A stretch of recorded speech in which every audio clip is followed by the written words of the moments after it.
hiyo tutamkaribisha aje kutoa mada ya pili, lakini kabla ya hapo kuna mambo mawili ambayo nataka kuongezea, moja kwa shehe na moja kuna tangazo. Tuna chupa zetu 9 hazionekani. Kwa hiyo kama kuna watu ambao labda waliziweka chini, al-ilmu kwanza, nguzo ya kwanza ya hikma ni ilmu, wal-hilmu ya pili ni upole, wal-adatu ya tatu ni utulivu katika utatuzi na katika uamuzi wa majambo yako.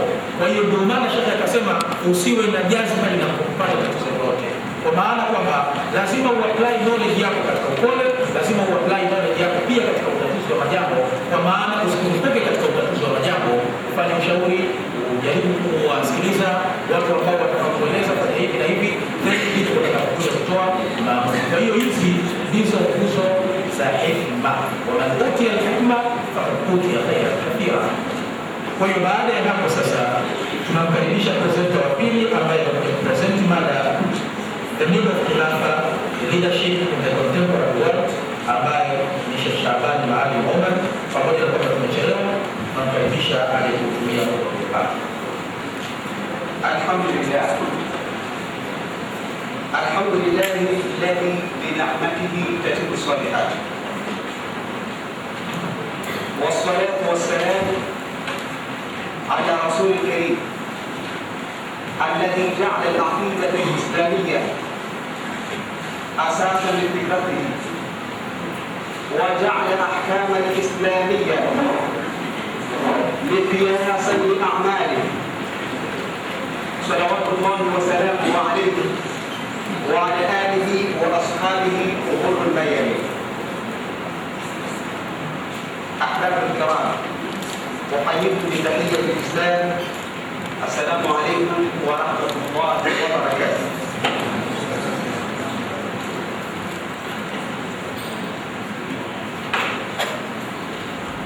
My dear brothers and sisters in Islam,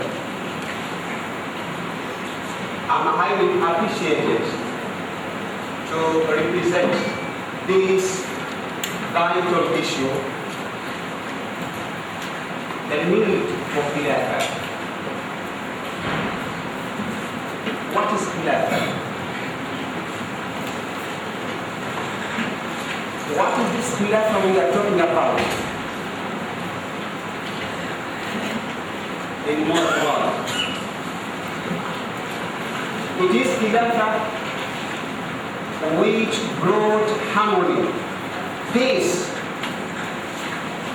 and it is Khilafah which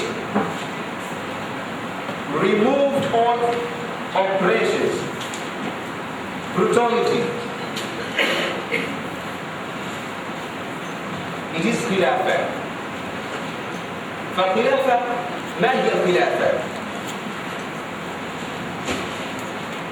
رئاسة عامة لأمور المسلمين لتطبيق أحكام الإسلام وحمل دعوة الإسلامية إلى مختلف بقاع الأرض. فزمزية خلافة، حاجة يا خلافة، الحاجة الخلافة في وقتنا الراهن. Hii ndio khilafa ambayo kuondoka kwake ndio leo twazungumza matatizo, twahesabu moja baada ya jingine. Angalia hali ya kusikitisha umma wa Kiislamu, min mashriqiha wa maghribiha. Our brothers in Afghanistan have been tortured and killed. Before that, you know very well, in Iraq, the situation was bad under Saddam regime, and it's now worse, and also called the liberation of democracy led by America and its allies. Hali ya Iraq ikawa ni nzuri, mbaya, ikawa ni mbaya kwa Saddam Hussein, lakini sasa imekuwa ni mbaya zaidi kwa sababu ya kile kinacho kinachoitwa demokrasia na uhuru ulioingizwa katika ya Iraq. Hali Somalia yasikitisha. Ahali Darfur, ummahatul mu'minin, ummahatu hadhihi al-umma wa atfaluha wa sigharuha yuqtaluna qatlatan wahshiya. Watoto Darfur wanauliwa. Hii ndiyo situation, ndiyo hali halisi katika ulimwengu huu. Angalia umaskini.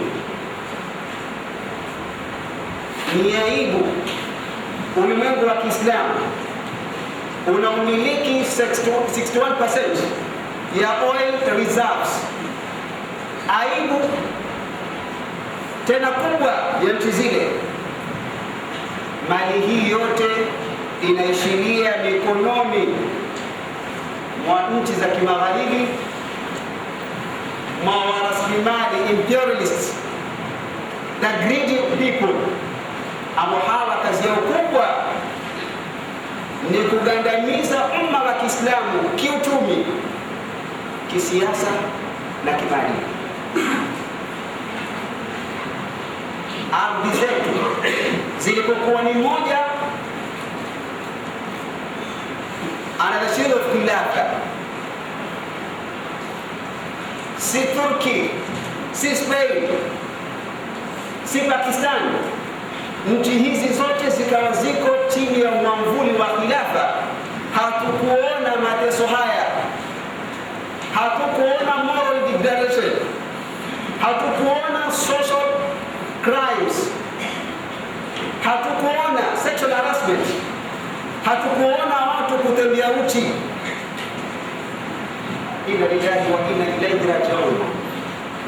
فهذه الأمة التي شرفها الله سبحانه وتعالى تشريفا، umma huu ambao Mwenyezi Mungu Subhanahu wa Ta'ala alimtukuza kwa risala ya Kiislamu, the universal and global message.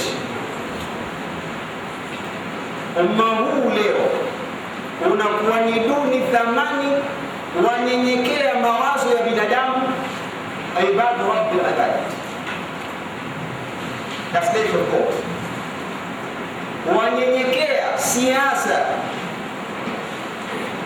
za ibada rabbil ibad, za waja wa Allah subhanahu wa ta'ala.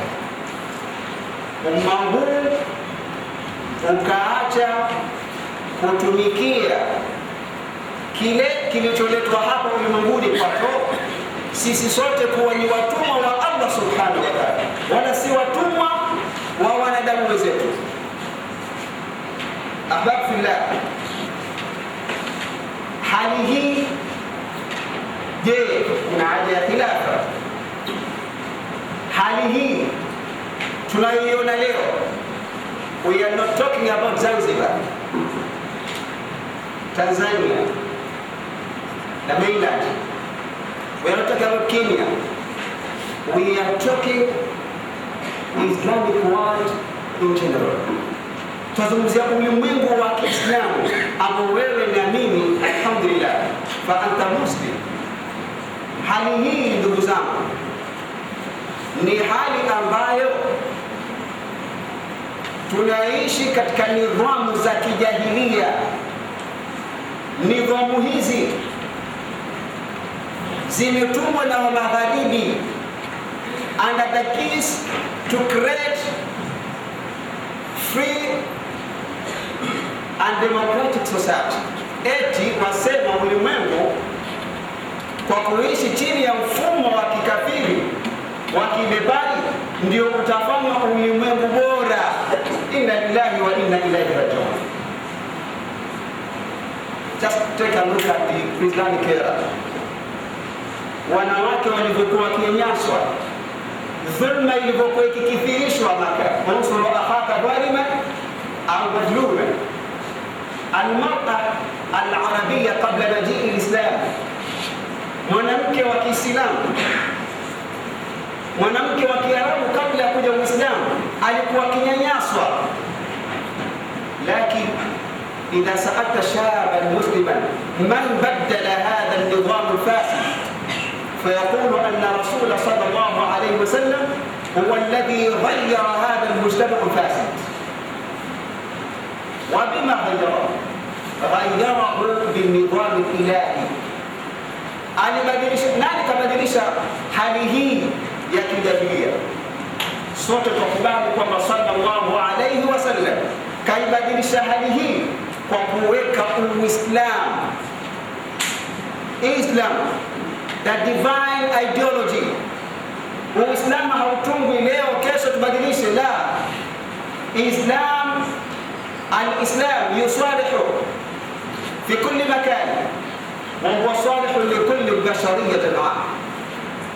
Uislamu unasilihi katika kila mahali. Uislamu unasilihi kuwa ndio suluhisho la kipekee, al-ilaj al-wahid li hadhihi al-alam. Ndugu zangu, hali hii ndio inafanya kwamba the need for khilafa in modern time is a issue that is only debated, and after that, okay, we have presented the talk. There's no follow-up. This is the issue to be talked, issue to be practiced, the issue that we have to fight for it. Si swala ndugu zangu lizungumziwe na wanasiasa tu, bahthi siasi, political analysis.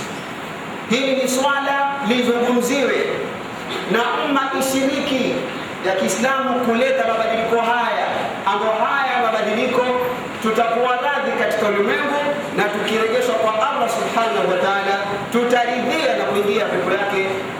Nasallallahu alayhi wa sallam. Ndugu zangu katika imani, hali hii itabadilishwa vipi? Hali hii tumebadilisha mabadiliko mangapi? Kwetu Afrika tuliambiwa kwamba unyanyasaji utaondolewa kwa kuondosha udikteta wa Korona na Magharibi. Dikteta alipoondoka, mambo yakawa yale yale, wakasadikishwa Waafrika wenzetu nao watumaliza. Ilikuwa kwa Waafrika hawa atoka Mwafrika A aje Mwafrika B. Tushakuwa na serikali za kifalme Morocco, tushakuwa na serikali za kijamhuri Tanzania, tushakuwa na serikali za muungano Grand Coalition Government Kenya, Zimbabwe. Watu wana haja ya mabadiliko, watu wana kiu. Nani ataokoa umma huu wa Kiislamu na ulimwengu kwa jumla? Lakini umma waliopo katika masrahi siyasi, they are psychopaths. They are there to cater the interest of the Western masters. Wako pale ili kuhifadhi, kulinda maslahi ya mabwana zao walioweka pale.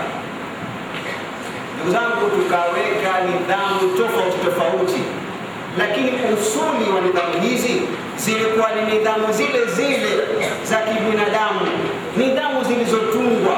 Kwa nini Muislamu amewewa muamini Allah subhanahu wa ta'ala? Yeye ndiye katumba sote, kaumba Waafrika, kaumba wazungu, kaumba Waarabu. Leo yawaje Waafrika tuwe